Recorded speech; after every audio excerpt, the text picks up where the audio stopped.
CND News, informé dans l'éthique. Est en ligne. Monsieur le ministre, bonsoir. Oui, bonsoir Ibrahim. Alors, une information a circulé un peu partout pour dire que le leader de PASTEF a été arrêté par les forces de défense et de sécurité. Est-ce bien le cas? Je vous remercie Ibrahim. Je voudrais d'abord préciser que nous sommes dans un état de droit et qui dit état de droit dit des règles qui doivent être respectées aussi bien par l'État que par les citoyens. Vous avez entendu tous, il y a quelques jours, le leader du PASTEF, à partir de Ziguinchor, déclarer qu'il va faire une caravane au cours de laquelle des rassemblements seraient organisés. Nous avons vu que dans le cadre de la première étape, il y a eu mort d'homme.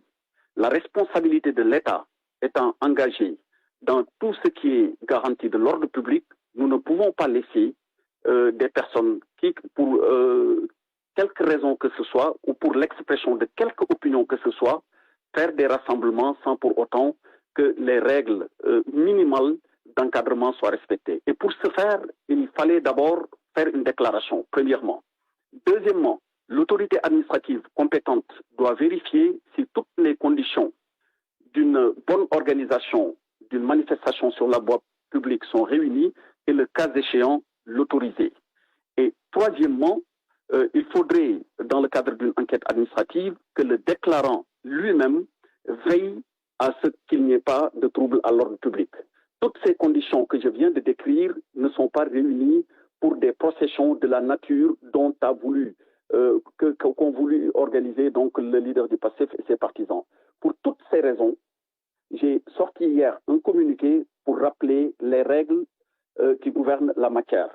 Malheureusement, on a vu que les donc militants du PASTEF ou bien leurs leaders persistaient dans cette voie. Et on a vu les conséquences que cela a entraîné. Il y a eu mort d'homme à Kolda. Est-ce que l'État va rester les bras croisés pour constater des morts ou bien des blessés, des pillages ou des dégradations de biens appartenant à l'État ou bien appartenant à des privés? Mais la réponse ne peut être que négative.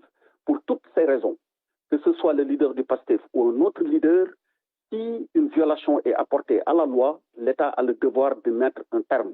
C'est dans ces conditions précisément que décision a été prise que s'il y a une intention de faire une procession, que nous y mettions un terme dans les formes appropriées. Et on a pu, de ce fait, encadrer le leader du PASTEF jusqu'à son domicile où il a été déposé. Voilà ce que je peux donner comme éclairage sur le sujet. Alors, il n'a pas été en prison comme certains l'ont déclaré.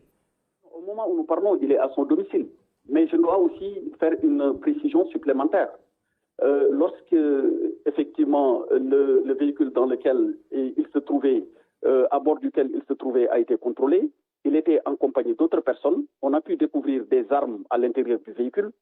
On a pu également découvrir des lance-pierres et puis des billes qui peuvent être utilisées dans le cadre de manifestations contre les forces de défense et de sécurité. Mais pour revenir précisément à votre question, non, il n'a pas été arrêté, mais il a été encadré et conduit à son domicile. Alors, Ousmane Sonko donc est bel et bien chez lui au moment où vous nous parlez, monsieur.